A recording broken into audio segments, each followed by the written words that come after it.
Hey guys, it's Margaret.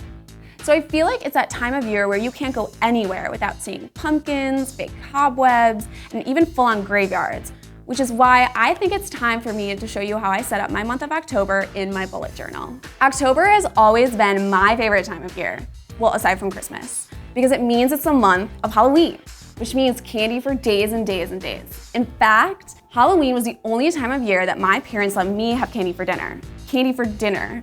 I mean, I would have endless amounts of Reese's peanut butter cups and mini M&Ms, which were always my favorite. So it's safe to say that I totally live for the last day in October, which is why I decided to make it this month's theme. But before we get started, as always, make sure you subscribe to 17's YouTube channel so that you don't miss out on any future bullet journaling tips and tricks. Nothing screams Halloween like cobwebs and spiders, so I thought, why not feature both? First, I wrote October in a tall, skinny Art Deco styled font. Next, I drew 6 spiders, or however many you want, hanging from the top of the page and finished off the top corners with cobwebs. Even though I only included cobwebs on the top of the page, you can put cobwebs in all of the corners if you want. Finish off this page by coloring in the spiders with a light gray marker. I can't do a Halloween-themed month without including witches, right? I mean, shout out to all those witches in Halloweentown. Oh, and also comment below what your favorite Halloweentown movie was. Mine was always the original, but I think Halloweentown High was a close second. So, in this spread, I'm gonna include a witch's hat, cauldron, and fairies potions just to riff on that theme. The first step for this spread is to draw the boxes for each day of the month. I made each box 6 by 6, but instead of drawing all sides of the box, I only drew the top and bottom, and finished each off with rounded corners. Above each column, I drew a box 2 boxes tall and 6 boxes long, and colored each in with a green marker. Next, I highlighted the top of each 6 by 6 box with an orange marker. I wrote the day of the week in the 2 by 6 boxes above each column and the number of the day of the month in the top right corner of each box. Next, I wrote October vertically to the right of the calendar in large scripty letters. I felt like this spread needed a little extra creepiness. So, I drew a witch's hat and broom in the top left corner of the spread and a cauldron on the top right corner of the spread. I also drew a skull, several potion bottles, and cobwebs in the open space at the bottom of the spread. For any spread that you have that has tons of doodles on it, feel free to go in with pencil first and sketch it out, and then go in with ink. If you're nervous about messing up, this is a great way to conquer your fear. And if you're not an artist or haven't had a lot of practice, this is a great way to start practicing. I finished off this spread by coloring in the doodles with purple, orange, and green.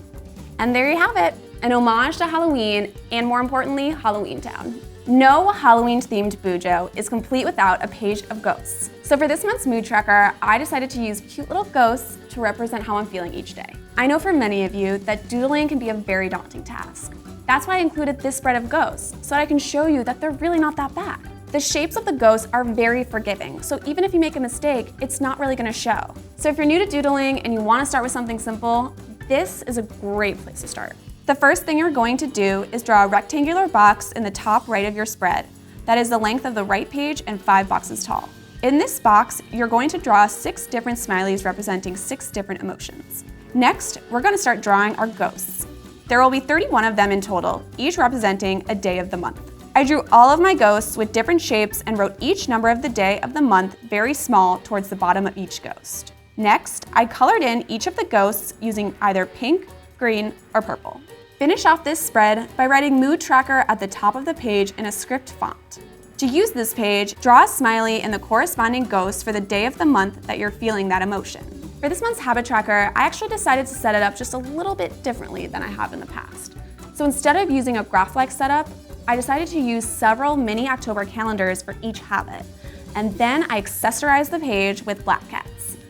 I'm really superstitious, so nothing is creepier to me than a black cat. To begin this spread, you're first going to create 9 small October calendars, each being 14 boxes wide and 10 boxes tall. Next, I gave each calendar a drop shadow and added a small legend next to the top right calendar. This legend has 4 2x2 boxes, each colored in with varying amounts of orange. The first box is colored in a quarter full, the second box half full. Third box, 3/4 full, and the last box is entirely colored in. Each represents 1, 2, 3, and 4+ hours respectively. For the next step, I labeled each calendar with a different habit using a purple marker, and then drew black hats literally everywhere. Creepy, right? I colored the cats in entirely with black. To finish off this spread, I added Habit Tracker to the top of the page. I wrote Habit in a script font and Tracker in tall, skinny letters. To use this spread, color in each day of the month that you practice a habit with the corresponding amount of time you practiced it.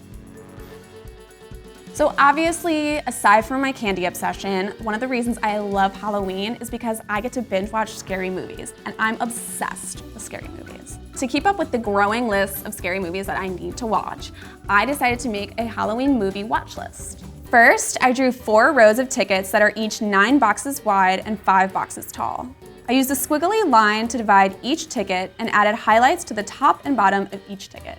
Next, I colored in each row of tickets, alternating between 2 colors, and added a light gray drop shadow. I accessorized the page by drawing popcorn all around the page and coloring them in with a yellow marker. Next, I wrote Halloween movies in tall, skinny letters and watch list below it in a slightly smaller script font. To use this spread, write all of the names of the Halloween movies you want to watch in each ticket. As you can see, I wrote Halloweentown on my watch list, and I already told you guys I've seen it, but that's because I need to rewatch it. One of my favorite family activities during the fall, and specifically during Halloween, is pumpkin carving.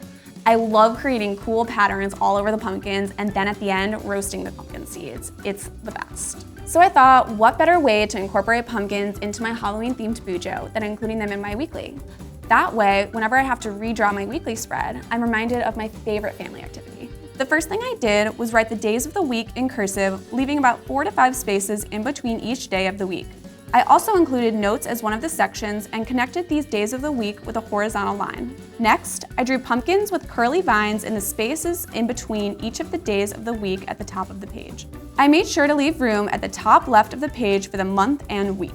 After coloring in the pumpkins and highlighting the vines, I wrote October and the week I'm laying out in the space I left open in the top left corner of the page. So I went just a little bit crazy in this spread and drew vines everywhere. But if you want to keep it more minimal, feel free to not include as many vines. So now that I'm done with my weekly spread, I really just want to get out there and carve some pumpkins and, more importantly, roast some seeds. And I really hope you are too, because let me tell you, these seeds are the most delicious Halloween snack. That's a wrap on our Halloween-themed bujo setup.